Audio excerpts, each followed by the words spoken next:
A very good morning to all students. Today date is 9th June. We are discussing the first chapter of history, the French Revolution. So without any delay we start our lesson. In the beginning of the lesson we have discussed about the Louis XVI who belongs to the Bourbon dynasty and what was the condition of France during the reign of Louis XVI. Now we move on the next topic, a growing middle class. A growing middle class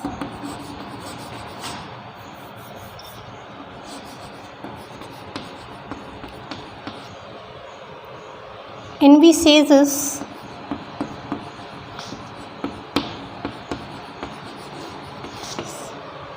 an end to privileges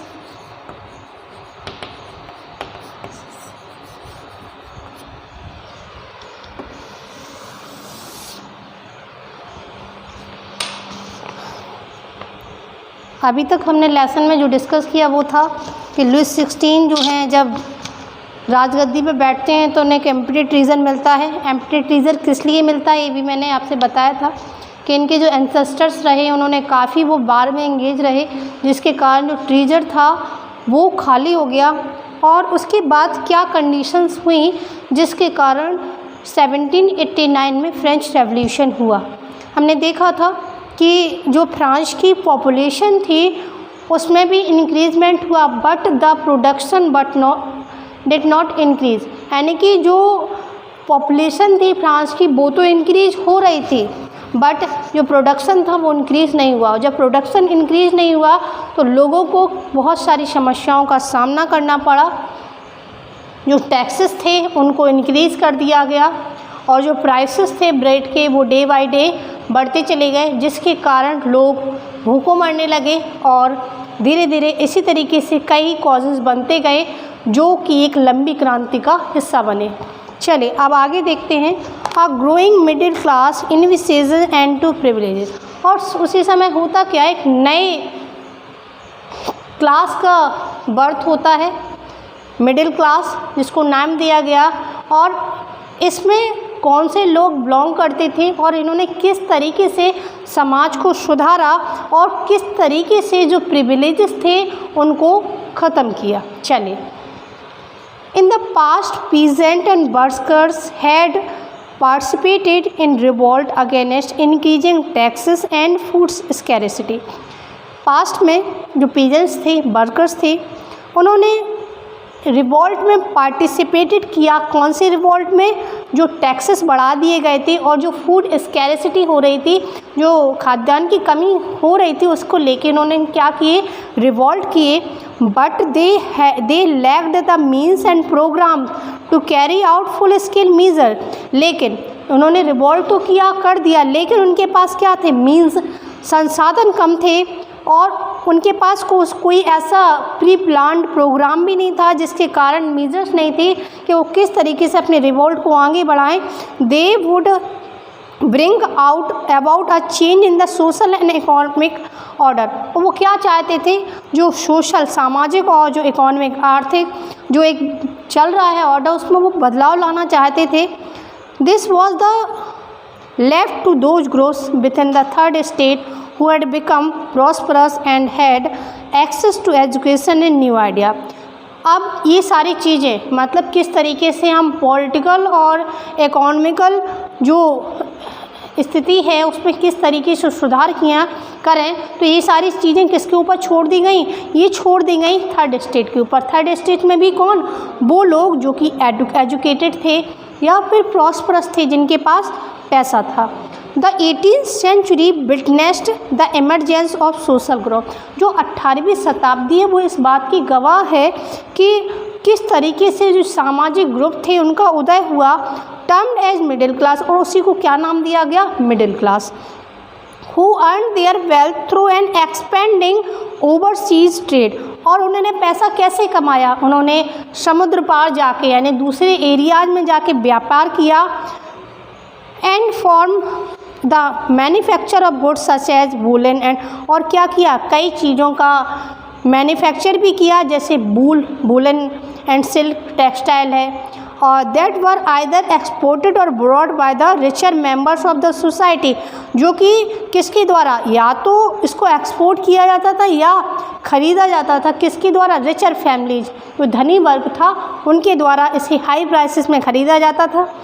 In addition to merchant and manufacturers, the third state included professions such as lawyers और administrative officials। इसके अलावा जो आपका third state है, इस third state में merchant और manufacturers के अलावा भी लोग थे जो कि जैसे उसमें लॉयर्स थे और कुछ लोग एडमिनिस्ट्रेटिव प्रशासनिक विभाग में भी थे। All of these were educated and believed that no group in society should be privileged by birth। All of these were educated, ये सारे के सारे educated थे, पढ़े लिखे थे, and believed, और उनका विश्वास था that no group in society, यानी कि समाज में कोई भी वर्ग should be privileged by birth, उन्हें जन्मसिद्ध अधिकार नहीं मिलेगा। Rather a person's social position must be depend on its merit। किसी भी व्यक्ति की जो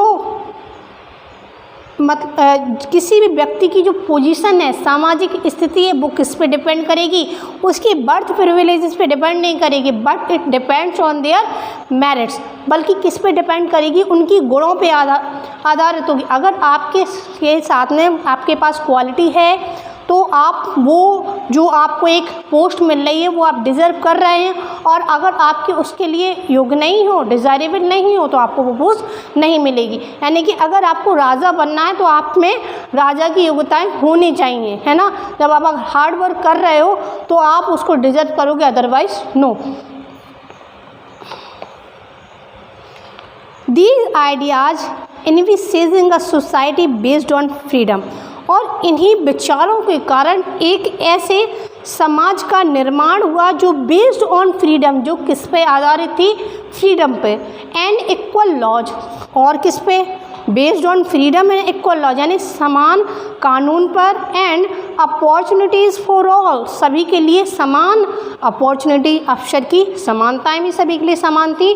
वर put forward by philosophers such as John Locke, Jean Jacques Rousseau. इस तरीके की जो फीलिंग्स थी, जो आइडियाज़ थी, इनको स्प्रेड किया गया किसके द्वारा, जो एजुकेटेड वर्ग था, जो फिलोसफर्स थे, उनमें कुछ फिलोसफर्स के नाम दिए गए जैसे John Locke and Jean Jacques Rousseau एक बहुत अच्छे फिलोसफर रहे हैं। In his 2 treaties of government, Locke sought to refute the doctrine of divine and absolute right of the monarch। यहाँ पे जॉन लॉक की बुक है, बुक का क्या नाम है, the 2 treaties of government. John Locke की बुक जो है वेरी इंपॉर्टेंट है, समटाइम क्वेश्चन आस्क करते हैं हु रोट या who is the writer of the book the 2 treaties of the government. तो यहाँ पे जो राइटर हैं वो हैं जॉन लॉक, ये आप मेंशन कर लीजिएगा।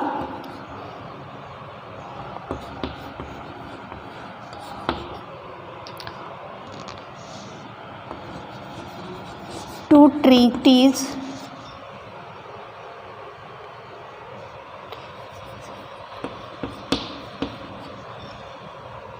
of government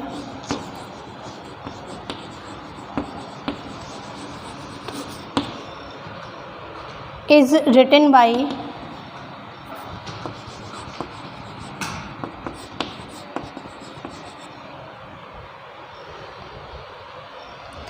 John Locke।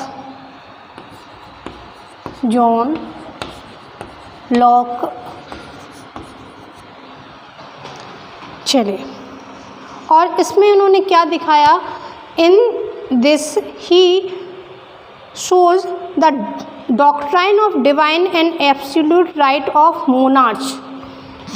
Rousseau carried the idea forward proposing a form of government based on a social contract. और रूसो ने कौन सा आइडिया दिया? रूसो ने ये दिया कि जो गवर्नमेंट है वो बेस्ड किस पे बेस्ड होनी चाहिए? सोशल कॉन्ट्रैक्ट, सामाजिक समझौते पे बेस्ड होना चाहिए between people and their representative. किसके बीच में? जनता और उनके प्रतिनिधियों के बीच में। ठीक। In the spirit of laws, Montesquieu proposed a division of power within the government between the legislature, executive and judiciary। देखिए वेरी इंपॉर्टेंट, जो मॉन्टेस्क्यू हुए, Montesquieu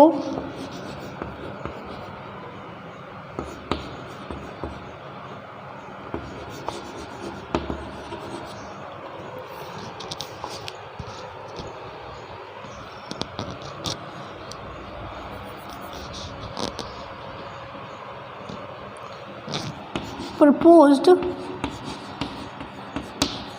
a division of power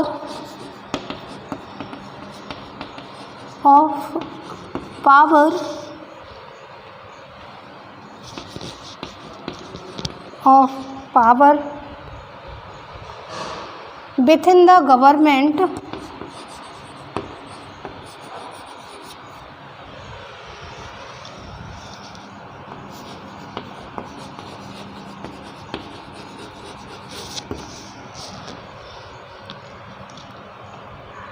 between the legislative,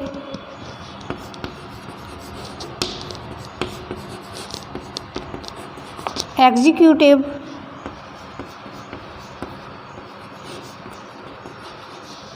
and judiciary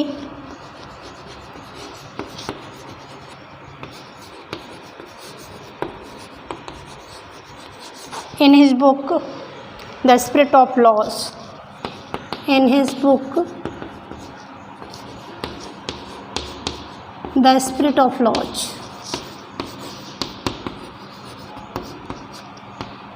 कानून की आत्मा, this is written by Montesquieu। Montesquieu proposed a division of power within the government between the legislative, executive and the judiciary in his book The Spirit of Laws। This model of government was put into force in the USA। और यही model किसका base बना? USA में जो government बनी, वो जो a book लिखी वो इसका बेस क्या बना? इनकी ये book. After the 13 colonies declare their independence from Britain. जब यूएसए की 13 कॉलोनीज़ ने अपने आप को ब्रिटेन से फ्री करवा लिया। The American constitution and it's guarantee of individual rights was an important example for political thinkers in France. और जो अमेरिका का जो कॉन्स्टिट्यूशन बना और जो इंडिविजुअल राइट्स मिले सभी को, ये वॉज एन इम्पॉर्टेंट एग्जाम्पल, ये बहुत बड़ा उदाहरण है for a political thinkers in France कि समाज जो फ्रांस है उसमें किस तरीके से राजनीतिक विचारों ने एक इम्पॉर्टेंट रोल प्ले किया। यानी कि फिलोसफर्स, जो थिंकर्स और फिलोसफर्स हुए, उन्होंने कैसे समाज को चेंज करने में एक इम्पॉर्टेंट रोल प्ले किया। चलिए, the ideas of this philosophers were discussed intensively in saloons and coffee houses and speed among people through books and newspaper. अब जो इस तरीके के आइडियाज़ थे फिलोसफर्स के, वो कहाँ डिस्कस होने लगे? वर डिस्कस्ड इन सैलून्स, जो पार्लर्स थे उनमें डिस्कस होने लगे, कॉफ़ी हाउसेस में डिस्कस होने लगे, and spread among people through books and newspaper. और किसके माध्यम से? लोगों में, किताबों के माध्यम से और न्यूज़पेपर के माध्यम से लोगों में सारे विचार फैलने लगे कि हम सभी को समान राइट्स मिलने चाहिए। There were frequently read aloud in groups for the benefit of those who could not read the and write। अब frequently read, और जो लोग पढ़ना लिखना नहीं जानते थे उन्होंने क्या हुआ, उन्होंने अपने ग्रुप बनाए और एक जगह कहीं इकट्ठे हुए और बातों के माध्यम से विचार उनको बताए। The news that Louis XVI planned to impose further taxes to be able to meet the expenses of the state generated anger and protest against the system of privilege. जब ये न्यूज़ लोगों को पता चली कि जो लिस्ट 16 है वो एक प्रोग्राम बना रहे हैं टैक्सेस को और भी ज़्यादा बढ़ाने का, एंड वो भी किस लिए कि जो उनकी स्टेट गवर्नमेंट चल रही है उनके एक्सपेंसेस को कैसे पूरा किया जाए, इसलिए वो क्या बढ़ा रहे हैं, टैक्सेस, जिसके कारण लोगों में और भी ज़्यादा गुस्सा भड़क गया। लोग और भी ज़्यादा नाराज़ हो गए। कि क्यों नाराज़ हो गए पता है ना, क्योंकि उन्हें तो एक ब्रेड भी नहीं मिल रही थी खाने को, और ऊपर से वो केवल अपने खर्चों को पूरा करने के लिए लोगों के ऊपर टैक्स लगा रहे हैं, बल्कि उन्हें तो ऐसा करना चाहिए था उस समय कि लोगों की हेल्प करनी चाहिए थी, है ना।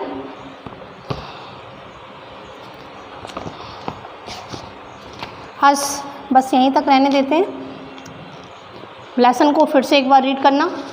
कुछ पॉइंट्स हैं, बुक्स हैं फिलोसफर्स की, थिंकर्स की, ये आपको ज़रूर याद रखनी है, किसने कौन सा आइडिया दिया, किस तरीके से चेंजमेंट हुआ सोसाइटी में। और इसके आफ्टर जो नेक्स्ट टॉपिक है वो कल हम कंटिन्यू करेंगे। It's enough. Thank you. Have a nice day and take care.